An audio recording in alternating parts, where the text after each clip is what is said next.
Assalamu alaikum students, I hope you all are fine and safe at your homes. I am from Qazi group of schools with another lecture of maths. Today we are going to start from question number 9 of exercise 17a. Find the area of a floor which is covered by 1050 tiles, each tile measuring 20 square centimeter. Look at the solution of question number 9. Area of each tile is given 20 centimeter square. Number of tiles are given in question 1050. Area of floor, हम area of floor find out करेंगे इस तरह से कि हम number of tiles को multiply करेंगे area of each tile के साथ, तो हमारे पास एरिया ऑफ फ्लोर आ जाएगा 1050 को जब हमने 20 से मल्टीप्लाई किया तो हमारे पास आएगा 21,000 सेंटीमीटर स्क्वायर. ठीक है, क्योंकि हमारे पास जो एरिया ऑफ टाइल का यूनिट दिया हुआ वो सेंटीमीटर स्क्वायर में दिया हुआ है, तो यहाँ पे एरिया ऑफ फ्लोर भी हमारे पास सेंटीमीटर स्क्वायर में ही आएगा. लेकिन जो आपके बुक में आंसर है एंड पे वो मीटर स्क्वायर में दिया हुआ है, यानी सेंटीमीटर की बजाय उन्होंने आंसर को मीटर स्क्वायर में शिफ्ट किया हुआ है. दैट्स वाई अब हम इसको मीटर में कन्वर्ट करते हैं. As you know 1 metre is equals to 100 centimetre, यानी 1 मीटर में 100 सेंटीमीटर होते हैं. तो अब हमने सेंटीमीटर को मीटर्स में कन्वर्ट करना है, यानी 21,000 सेंटीमीटर स्क्वायर को हम कन्वर्ट करेंगे मीटर स्क्वायर में. तो अब यहाँ पे हम डिवाइड करेंगे 100 मल्टीप्लाई 100. अब हमने 2 टाइम्स 100 के साथ मल्टीप्लाई क्यों किया, क्योंकि यहाँ पे सेंटीमीटर स्क्वायर था. ठीक है, और अगर सेंटीमीटर जस्ट अकेला होता तो हम सिंपल 100 के साथ डिवाइड करते.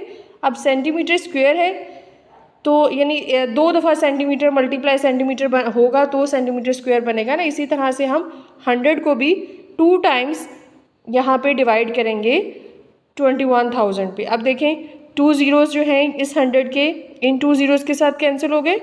उसके बाद इस ज़ीरो का 100 का एक ज़ीरो इसके साथ कैंसिल हो गया. हमारे पास रिमेनिंग बचा 21/10 मीटर स्क्वायर. अब ये हमें पता है, हम बार बार इस चीज़ को डिस्कस कर चुके हैं कि डिनोमिनेटर में अगर 10 100,000 हो तो हम उसके ज़ीरोज़ को देखते हैं. यहाँ पे 10 में एक ज़ीरो है तो न्यूमिनेटर में हम राइट साइड से एक नंबर छोड़ के डेसिमल पॉइंट पुट कर देंगे.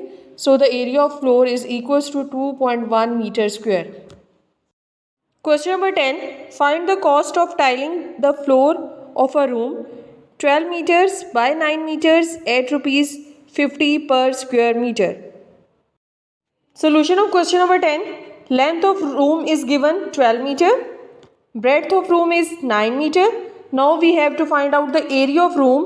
एरिया ऑफ रूम का फॉर्मूला हम अप्लाई करेंगे यहाँ पर L मल्टीप्लाई बाय B. यहाँ पे हम लेंथ और ब्रेड्थ की वैल्यूज़ को पुट करते हैं. 12 मीटर मल्टीप्लाइड बाय 9 मीटर, तो हमारे पास एरिया ऑफ रूम आएगा 108 मीटर स्क्वायर. अब यहाँ पे इस रूम में टाइलिंग का हमने कॉस्ट फाइंड आउट करनी है. कॉस्ट ऑफ टाइलिंग पर स्क्वायर मीटर क्वेश्चन में गिवन है, दैट इज़ ₹50. अब लेकिन यहाँ पे एरिया ऑफ रूम आया हमारे पास 108 मीटर स्क्वायर. तो अब हमने 108 मीटर स्क्वायर पे टाइलिंग का कितना खर्चा होगा वो फाइंड आउट करना है. तो हम 108 को मल्टीप्लाई करेंगे ₹50 के साथ, तो हमारे पास cost of tiling of 108 metre square आएगा ₹5,400. Question number 11. Find the cost of papering the 4 walls of a room 16 meter long, 12 meters wide and 8 meters high with paper 2 meters wide at ₹50 per meter. Solution of question number 11. Length of room is given 16 meter. Breadth of room is 12 meter. Height of room is given 8 meter. अब हम यहाँ पे area of 4 walls find out करेंगे और ये हम previous classes में ये फॉर्मूला डिस्कस कर चुके हैं. Area of 4 walls of room is equals to 2 multiplied by height into length plus breadth. यहाँ पे हम 2 को मल्टीप्लाई करेंगे, हाइट की वैल्यू को पुट करेंगे दैट इज़ 8 मीटर. देन यहाँ पे हम लेंथ और ब्रेड्थ की वैल्यूज़ को पुट करते हैं 16 मीटर प्लस 12 मीटर. जब हमने 2 को 8 से मल्टीप्लाई किया तो हमारे पास आएगा 16 मीटर. 16 मीटर और 12 मीटर को ऐड करने पे हमारे पास आएगा 28 मीटर. अब हम इन दोनों को मल्टीप्लाई करते हैं, यानी 16 मीटर को 28 मीटर से मल्टीप्लाई करेंगे तो हमारे पास area of 4 walls of room आएगा 448 मीटर स्क्वायर. अब यहाँ पे हमारे पास विड्थ ऑफ पेपर शीट दी हुई है कि पेपरिंग करनी है उस रूम के ऊपर, यानी वॉल पेपर लगना है, तो एक शीट की पेपर शीट की जो विड्थ है वो गिवन है क्वेश्चन में 2 मीटर।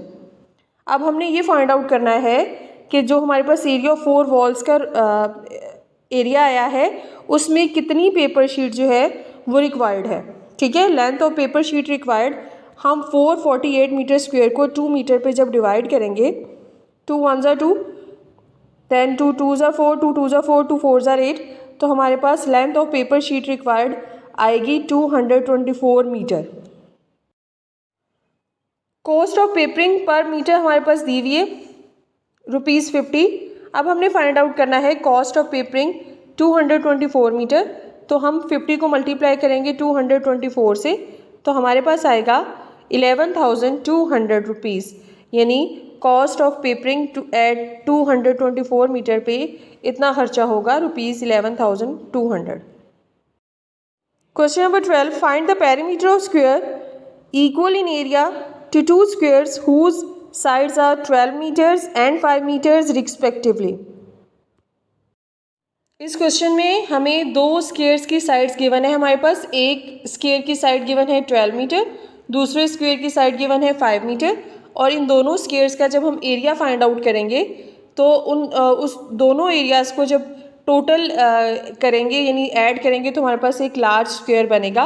अब इस लार्ज स्क्वेयर का हमने पेरीमीटर फाइंड आउट करना है। Look at the solution of question number 12। Length of side of first square is given 12 metre, length of side of second square is given 5 metre. Area of first square, आपको पता है कि area of square का formula होता है L multiply by L, तो हम first square का फाइंड आउट कर रहे हैं तो उसकी लेंथ हमारे पास गिवन है 12 मीटर, तो हम 12 मीटर को मल्टीप्लाई करेंगे 12 मीटर के साथ, तो हमारे पास एरिया ऑफ फर्स्ट स्क्वेयर आएगा 144 मीटर स्क्वेयर। देन हम एरिया ऑफ सेकंड स्क्वेयर के लिए भी यही सेम फॉर्मूला लगाएंगे, लेंथ मल्टीप्लाई बाय लेंथ, और इसकी लेंथ हमारे पास गिवन है 5 मीटर, तो हम 5 मीटर को 5 मीटर से जब मल्टीप्लाई करेंगे तो हमारे पास area of square second square आएगा 25 मीटर स्क्वेयर। अब total area of both squares, अब हम इन दोनों स्क्वेयर्स के एरियाज़ को टोटल करेंगे यानी ऐड करेंगे, 144 metre square plus 25 metre square that will be equals to 169 metre square, और इसको हम इस तरह से भी लिख सकते हैं, area of large square is equals to 169 metre square. अब हमारे पास क्वेश्चन की कंडीशन है कि हमने perimeter of large square find out करना है, तो उसके लिए हमारे पास ज़रूरी है कि हमारे पास लेंथ ऑफ लार्ज स्क्वेयर होनी चाहिए। तो आपको पता है हम एरिया ऑफ स्क्वेयर के लिए फॉर्मूला अप्लाई करते हैं लेंथ मल्टीप्लाई बाय लेंथ, तो अगर हमें एक साइड की लेंथ की वैल्यू चाहिए हो तो हम उसको इक्वल करेंगे, एक लेंथ को इस एरिया के साथ जब शिफ्ट करेंगे तो वो डिवाइड हो जाएगा, यानी length will be equals to area over length. इसी तरह से यही फॉर्मूला हम यहाँ पे अप्लाई करेंगे।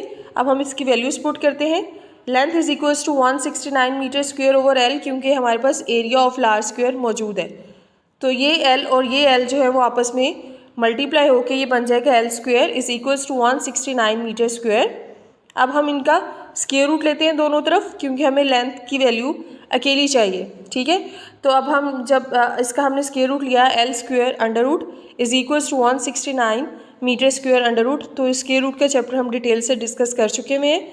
तो आपको पता है कि 169 का स्क्वेयर होता है, स्क्वेयर रूट होता है 13 मीटर, यानी अगर हम 13 का स्क्वेयर लेंगे तो हमारे पास 169 आएगा, और 169 का अगर हम स्क्वेयर रूट लेंगे तो हमारे पास 13 आएगा।